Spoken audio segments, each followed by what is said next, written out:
Hey guys, Levelcap here, and today in gaming, Call of Duty Vanguard might be getting cancelled. Planetside 2 is getting a massive update, God of War's PC port impresses, and much more.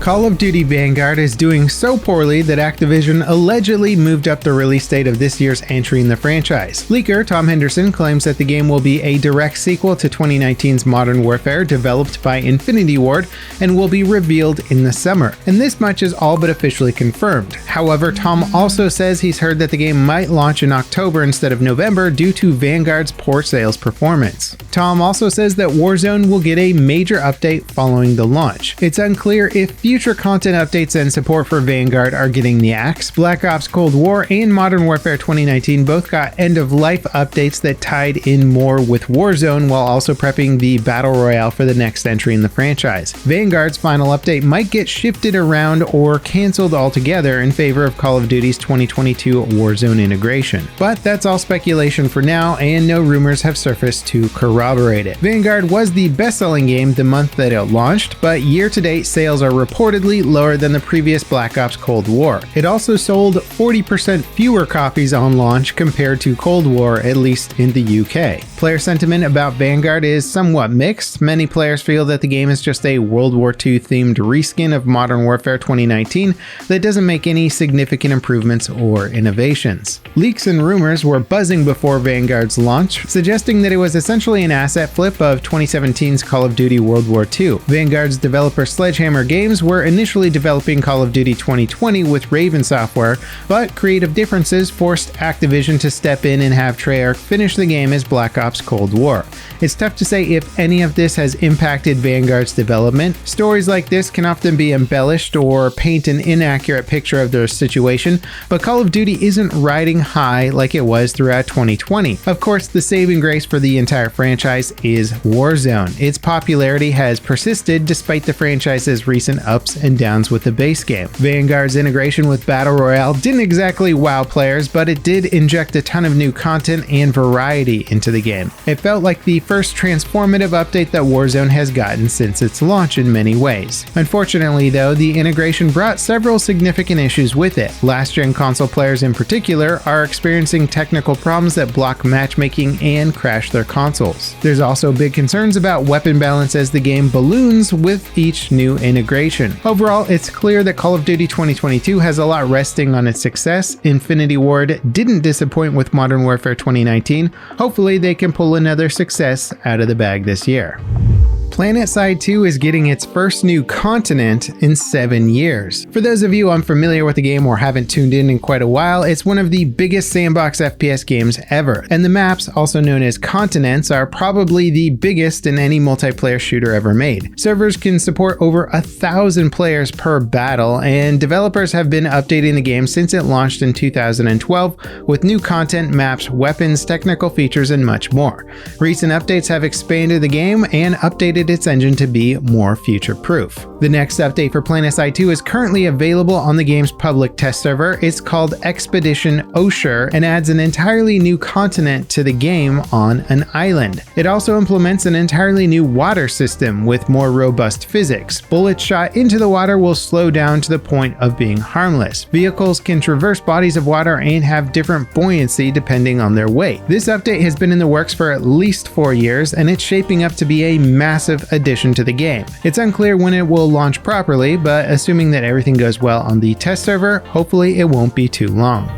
God of War's PC port is proving to be the game's definitive version. It offers several enhancements over the PlayStation 5 compatibility update for the PlayStation 4 Pro version of the game. The checkerboard rendering process has been removed, resulting in a much cleaner presentation. NVIDIA GPU owners can enable DLSS and Reflex to boost frame rates and decrease their latency. But the bulk of the improvements are available on all GPU types. These include upgrades to render distance, texture resolution, reflection, fog, and most other graphical options. As for the performance, analysis by Digital Foundry reveals solid FPS on most hardware. The biggest technical issues are occasional stutters when the game streams in new data and lower than expected CPU optimization. Despite these issues though, the port seems like a phenomenal update to an already fantastic title. Apex Legends is finally getting a next-gen upgrade. A new entry in the PlayStation Network database lists a PlayStation 5 version of the game that will be an 80GB download. This version of the game will likely offer 120 FPS and 4K rendering. Apex is currently available on next-gen consoles via backward compatibility, but that version of the game maxes out at 1440p 60 FPS, so a next-gen version sounds like a pretty big upgrade. In other Apex news, Respawn just released an update that fixes crashes caused by Bangalore's mil-spec skin.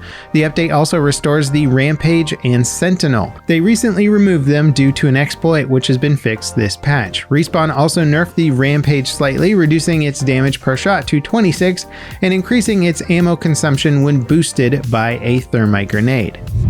PUBG Corp are suing multiple companies for cloning their mobile battle royale title. The main offender here is mobile dev studio Garena. However, the lawsuit also names Apple and Google for allowing Garena to distribute Free Fire and Free Fire Max, which are both very obviously PUBG clones. PUBG's developers have a messy history with suing their competition. They sued Fortnite's developer Epic over similarities between the two games when Fortnite first launched. They dropped their case in 2018, and the two companies have settled their differences professionally. PUBG Corp also sued NetEase for copycatting with their Knives Out and Rules of Survival titles.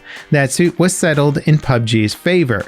It seems pretty likely that PUBG Corp will win their suit against Garena, but it's tough to say if they'll also win against Apple and Google. Both companies have rules in their terms of service that forbid IP theft, but it's open season when it comes to mobile ripoffs of popular games. For every copycat that gets shut down, it seems like 5 others spring up to replace it. Valve's motion to dismiss a lawsuit against them over loot boxes in CSGO has been granted. The lawsuit was filed by parents whose kids bought CSGO weapon cases and wagered them on CSGO skin gambling websites. It was filed in 2016 and was the final outstanding lawsuit from the CSGO gambling controversy. The case was dismissed because the plaintiffs had never used Steam or played a Valve title.